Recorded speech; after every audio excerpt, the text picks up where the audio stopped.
Silent Hill is one of the best horror game series of all time. The games are terrifying, somber, thematically rich works that help move the medium of video games from being pure entertainment to works of art that are genuinely worth critical analysis. So naturally, this is what Konami is currently doing with the series.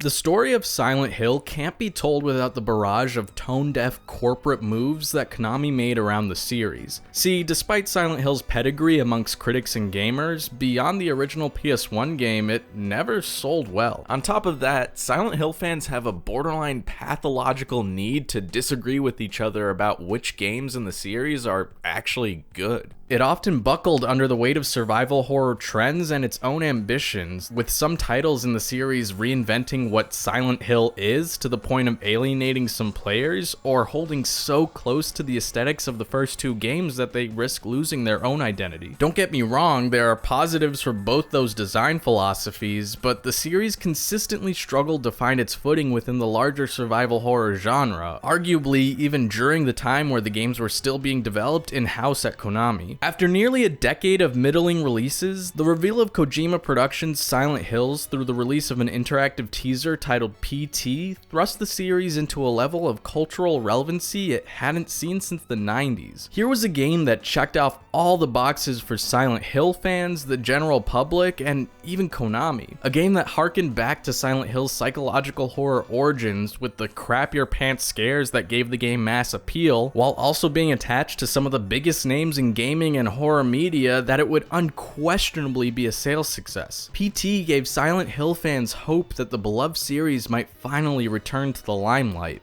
Unfortunately, hope is dumb and only leads to suffering. But P.T. left a distinguished mark on the horror game scene and created a demonstrable shift in the survival horror genre that even now, 7 years after the game's release, is very much felt in modern titles. Despite the fact that it was never released, Silent Hills, and by extension P.T., is one of the most important horror games to come out in the last 20 years, and its influence serves as a vindicating success for the Underdog franchise. Part 1.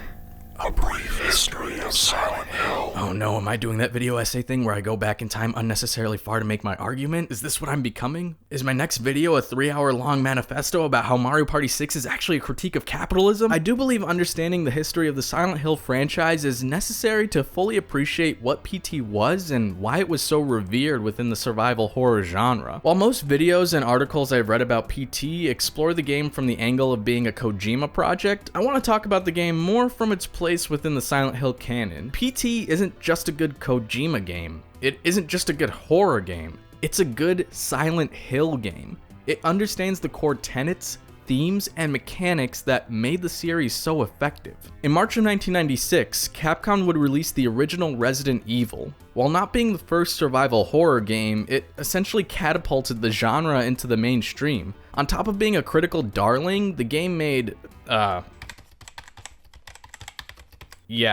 shit ton of money. Many other publishers jumped on board the horror hype train, releasing a plethora of games from the mid-90s to early 2000s that could directly trace their lineage back to Capcom's B-movie homage. Among the publishers to slice out a piece of the survival horror pie was Konami. They would scrounge up a group of company outsiders, consisting of Konami employees who had either failed in their previous projects, didn't fit in with their assigned teams, or had intentions to leave Konami. This eclectic crew of outsiders would form a division of Konami's internal K-set development team, commonly referred to as Team Silent by fans of the franchise, whose alien status within the tightly knit company would directly inform the game they would create. Likely because of the success Resident Evil saw with its homage to Western B-movies, Konami instructed the devs to make the game appeal toward Western gamers and have a bombastic atmosphere reflective of Hollywood films. However, K-set struggled with Konami's initial vision for the game. Eventually, this led to Konami's executives and upper management losing faith and interest in the project, altogether. But our perceived flaws have a funny way of creating great art, and Konami's lack of investment in the game directly led to KSET having free reign to create the kind of game they wanted to make. It was decided that their horror game would drop the loud Hollywood style that Konami wanted, and the game would ground itself in the emotion of its characters. While Resident Evil's horrors came from the external, largely influenced by George Romero's seminal, but very much in your face, of the Dead series, this game would root its scares in the psychological disturbances of Lynchian oddities and the cosmic horror of H.P. Lovecraft.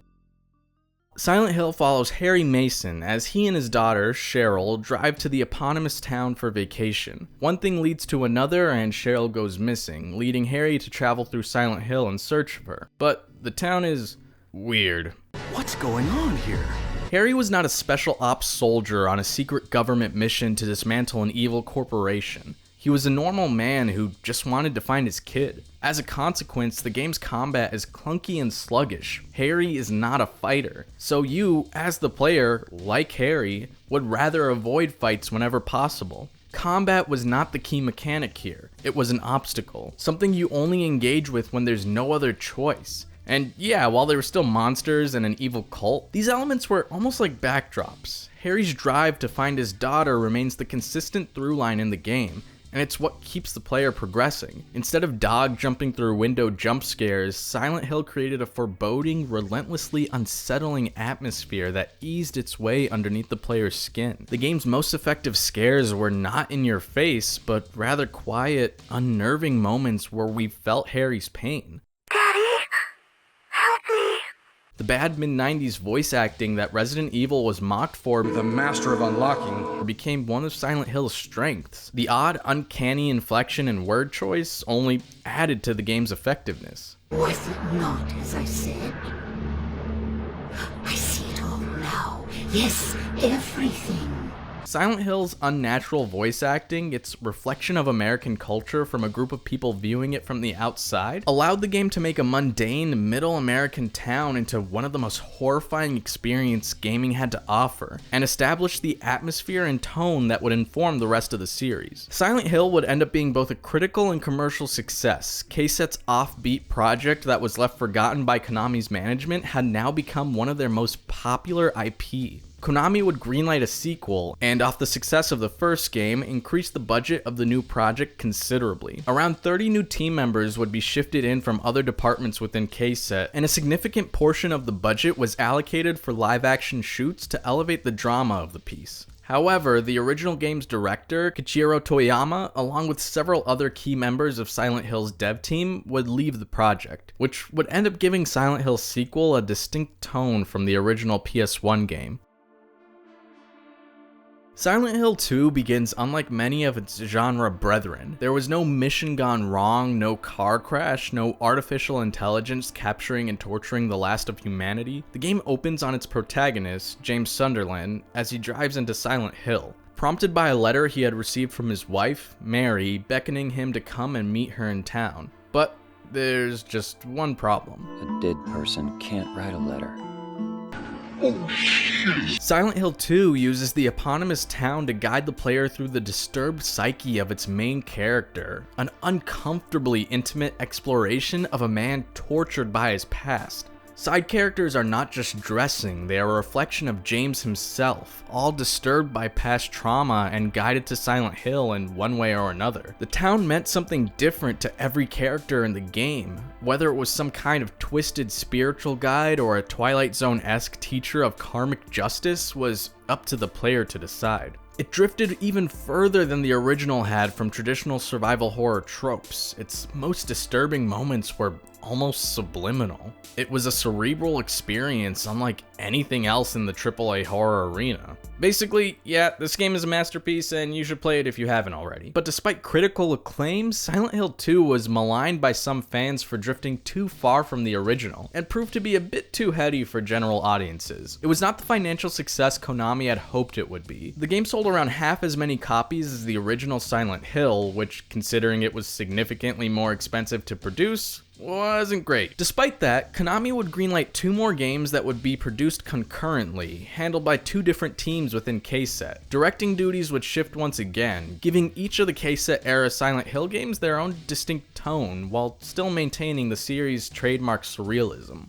The first of the 2 games, Silent Hill 3, in many ways was a return to form, harkening back to the ethos of the original Silent Hill more so than its sequel. It was the most technically competent of the original 3 games, with some impressive scares and some of the most iconic moments in the series with long-lasting implications. Monsters? They looked like monsters to you? But Silent Hill 3 feels much more grand than its predecessors. Unlike Harry, Silent Hill 3's protagonist Heather is not your everyday Joe and plays a much larger and central role to the goings-on in Silent Hill. And unlike James, the game doesn't explore Heather's psyche nearly as intimately. I'd argue that it's still one of the best horror games ever made. Please don't hurt me, Silent Hill 3 fans. But it didn't really innovate the series. Rather, it polished the tricks learned during the production of Silent Hill 1 and 2. If Silent Hill 3 was criticized for playing it a little too safe with the tropes of the series, the other game KSET was working on, Silent Hill 4 The Room, was criticized for the exact opposite. The game follows Henry Townsend, locked in his own apartment, with the only escape being a giant supernatural hole that appeared in his bathroom. In a bold yet controversial move, Henry's journey, while referencing events that took place in Silent Hill, is not set in the eponymous town. Despite arguably being the most surreal out of the KSET developed games, a higher emphasis on combat drifted the game even further from the core ideas established by the original Team Silent in the 90s. Both Silent Hill 3 and 4 performed poorly commercially, and saw waning interest from the devs within KSET. By the time Silent Hill 4 came around, only a handful of members of the original Team Silent were still actively working on the games. Now, I just need to make something clear. While the original 4 games may differ in quality, in my opinion, they're all great in their own way, and each one serves as a seminal piece of horror game canon. They all carry that surreal Japanese atmosphere, and the subtly uncanny nature of a Kafka-esque world grounded by very real human emotion. And despite the internal changes that the series would soon face, that core design philosophy remained consistent throughout the franchise, albeit to varying success. Only a year after Silent Hill 4's release, Capcom would once again change the face of AAA survival horror with the release of Resident Evil 4. And let me just make something clear. I love this game. As the kids would say, it's, thick. But this game fucked survival horror. For the next decade or so, the big horror titles drifted further and further away from the tropes that defined the genre throughout the 90s. Games like Resident Evil 5 and 6, The Evil Within, the 2008 Alone in the Dark, and Dead Space were more like action games with horror elements. The horror took a backseat to combat, gunplay, and spectacle. Despite being founded on subverting the established trends of survival horror, Silent Hill would also become a victim of this genre shift. In its current state, the series was simply too niche, and its poor commercial performance led to Konami dissolving their Silent Hill-focused KSET division, and they would end up contracting out future Silent Hill titles to independent studios. Over the next decade or so, those studios were essentially stuck between a rock and a hard place. They had to weigh out the expectations of the Silent Hill fandom, who themselves couldn't really even come up with a consensus of what made Silent Hill, while also navigating the shift in survival horror caused by Resident Evil 4 that likely forced their hands in terms of what was expected from them, and Konami's own commercial ambitions for the project. Climax Studios' Silent Hill Origins served as a comforting return to form after the divisive Silent Hill 4, but was also essentially a rehash of the original game. Double Helix's Homecoming attempted to return to the psychological intimacy of Silent Hill 2, but a larger emphasis on combat and a misappropriation of series tropes made it fumble. Climax's second shot at the franchise, Shattered Memories, proved to be an interesting reimagining of the original game, but the decision to remove combat from the game altogether drained a lot of the series' trademark foreboding atmosphere. Vatra Games' Silent Hill Downpour gave us an interesting cast of characters, a morally gray lead, and literally references Kafka, but clunky combat and less than inspired monster designs held the game back. And Book of Memories? What happened to Silent Hill since the original's release was a constant identity crisis, a problem that was only exacerbated as time went on. Unfortunately, the changes made to the series still failed to make it the commercial hit Konami wanted. Silent Hill's odd mix of Japanese-inspired psychological horror, Lynchian weirdness, and grounded emotion just never really hit with mainstream audiences. That is, until Part 2. The first interactive teaser. Gamescom 2014. Sony takes the stage to show off a plethora of new games and features for the not even a year old PlayStation 4. Sandwiched in between a look at Metal Gear Solid 5 and the system software update version 2.0 was an innocuous trailer for something called P.T., an indie horror game released by 7780 Studios, who, curiously, did not have any titles under their belt before this. The game's brief teaser was enigmatic and cryptic, and ended with that really cheesy thing of showing reactions that was in ever since the first Paranormal Activity trailer did it.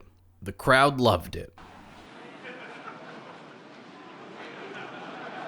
The teaser ends, the crowd breaks out in the same kind of pity applause you give for an elementary school production of Our Town, and Jim Ryan cringes and quickly mentions PT is now on the PlayStation Store before briskly moving on to System Software Update 2.0. Despite the tepid reaction at Gamescom, the greasy talking bag and cryptic messaging was intriguing enough that people immediately downloaded the game to try and crack its mysteries. Video game journalist Shabana Arif, going by the moniker Soapy Warpig on Twitch, would end up being the first person to publicly finish the game, where we got a bombshell reveal. Oh my god! Oh my god! Oh my fucking god! Oh my god! Oh my god! It is! It's Silent Hill! PT wasn't some unknown indie. It was Silent Hills. 7780 Studios didn't exist. The game was made by Kojima Productions, directed by the man himself in partnership with Guillermo del Toro, starring Norman Reedus, and as we later found out, with creature designs from Junji fucking Ito. Sorry, I just got depressed about this game's cancellation all over again. The news quickly broke out, and the internet lost its goddamn mind. I remember when I found out about it, and I shit my fucking pants. After I got back from the doctor and was advised to only watch new game reveals while on the toilet, I immediately started saving up for a PS4 so I can get my hands on PT. PT is the scariest video game I've ever played. It may not be completely obvious why if you haven't played it, or if you've only ever watched a stream or something. It is not just a game that demands your full attention, but one that will forcibly draw you in whether you want it to or not. PT is simple in its presentation. It's one L-shaped hallway, looping repeatedly, only progressing when you solve an increasingly obtuse series of puzzles. But what the game lacks in spectacle, it makes up for in depth. It manages to make a single hallway, a bathroom door, and a swinging lamp into some of the most iconic scares in gaming history. But how? In the 2018 film Mandy, there's a scene where Nicolas Cage comes home after experiencing something, without getting into spoilers, that was really fucked. Still reeling from the shock of trauma, he glances over to the TV that was left on in his home. A commercial for a kid's macaroni and cheese product, Cheddar Goblin, begins playing, and it's disturbing. In my opinion, what makes this scene so effective is the little pieces of real-life truth dropped into it. Yeah, the Cheddar Goblin throwing up all over the kids is weird, but adding in real-life commercial tropes like comparing Cheddar Goblin's amount of cheese to other companies somehow makes the scare more effective. It's the grounding of the fantastical and disturbing with the mundane and ordinary. I can connect the feeling the scene gives me directly to moments in my own life. Something traumatic happens and you try to watch TV, and the most mundane things take on an eerie, almost sinister tone. Seeing the happy-go-lucky ongoings of the rest of the world as you've just experienced something horrible just gives you this uneasy feeling of cosmic loneliness. The universe's indifference to your suffering on full display. PT gives me that exact same feeling. Without knowing too many details about the game's cryptic backstory, enough is pieced together right at the beginning to set the tone. We hear a disturbing radio broadcast account of a horrific series of familial murders, all at the hands of fathers. Retrieved the rifle and shot his wife as she was cleaning up the kitchen after lunch. When his 10-year-old son came to investigate the commotion, the father shot him too. There was another family shot to death in the same state last month, and in December last year, a man used a rifle and meat cleaver to murder his entire family. In each case, the perpetrators were fathers. We see pictures depicting seemingly happy moments draped under a veil of disconcerting intrigue. Is this one of the families that the radio broadcast is talking about? Cigarettes, beer cans, and a banana peel tell the story of a home under duress. Like Mandy's cheddar goblin, PT creates fear out of the mundane by putting it in an unsettling context. Something has gone terribly wrong here. As we continue through the game, a few further details are revealed. A demented voice speaks to us through the radio. Don't touch that dial now, we're just getting started. An Eraserhead baby is found in the sink, and oh fuck! PT's continuous loop, gradual ramp up in fears, and cryptic as fuck riddles make me feel like I'm gradually losing my mind. Like I've stepped into an alternate dimension, one that my own biology wasn't meant to withstand, and I'm slowly crumbling from the weight of it. It's actually what I've always imagined the effect the town of Silent Hill would have on its occupants. And that brings me back to the point I made earlier. PT isn't just a good horror game. It's a good Silent Hill game. While presenting as an overt supernatural experience, PT's backstory is grounded in real-life anxieties. State police say this string of domestic homicides appears unrelated, though it could be part of a larger trend such as employment, childcare, and other social issues facing the average family. While that may just sound like a simple throwaway line, a few other moments from the creepy radio announcer elaborate on this further. I'm talking while the fine, upstanding folks got their welfare cut, got their jobs pulled out from under us. PT's familicide isn't simply a series of supernatural murders. They were spurred on by real-life economic and social anxieties, and this is what I love about Silent Hill, and what the series was able to accomplish at its best. It wasn't horror for horror's sake. At least most of the time. Silent Hill used supernatural horror as a means to explore real-world fears. I'm not a parent, but I imagine that having your child go missing can feel as scary and disturbing as a town full of strange creatures and occultists. The loss of a loved one can leave you feeling isolated and in a world that feels uncanny and wrong. Economic trends very much have a real effect on mental health. Beyond those handful of lines, PT is never all that overt about these themes, but the entire game is drenched under this oppressive atmosphere,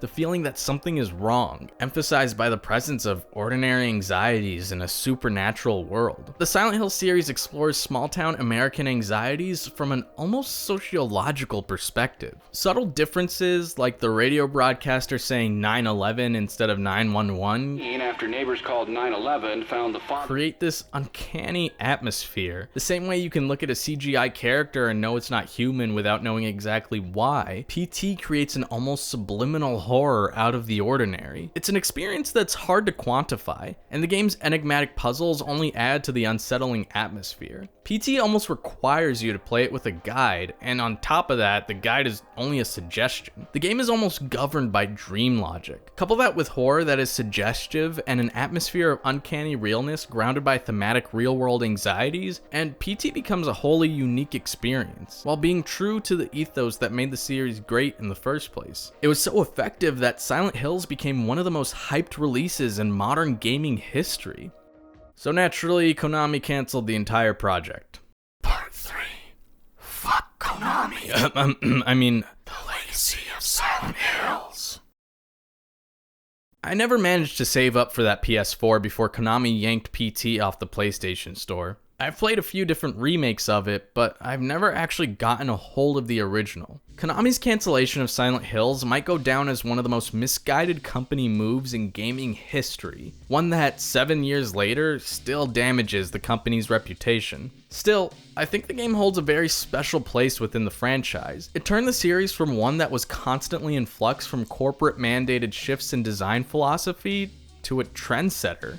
Studios and publishers noted the market gap that was created as a result of Silent Hill's cancellation. Within the survival horror genre, there is a demonstrable before PT and after PT trend. Indies like Layers of Fear and Visage didn't hide the fact that they were attempting to pick up where PT left off. Resident Evil 6 looked like this, while Resident Evil 7 looked like this. And while the dev team said that they had decided to go in this direction for the series before PT's release, the teaser's popularity reassured them that they had made the right choice. And while RE7 may not have been directly inspired by PT, parts of RE8 were unquestionably.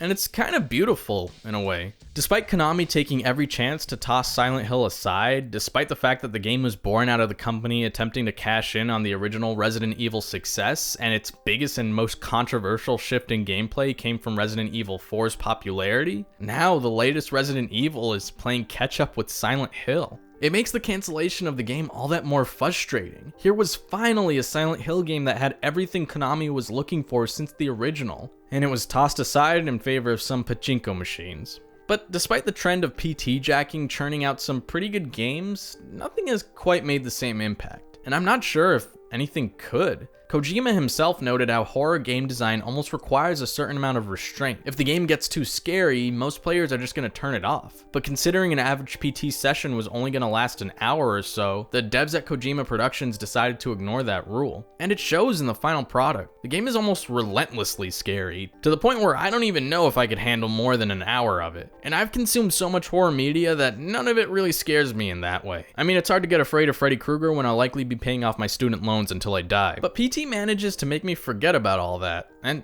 you know, that's cool.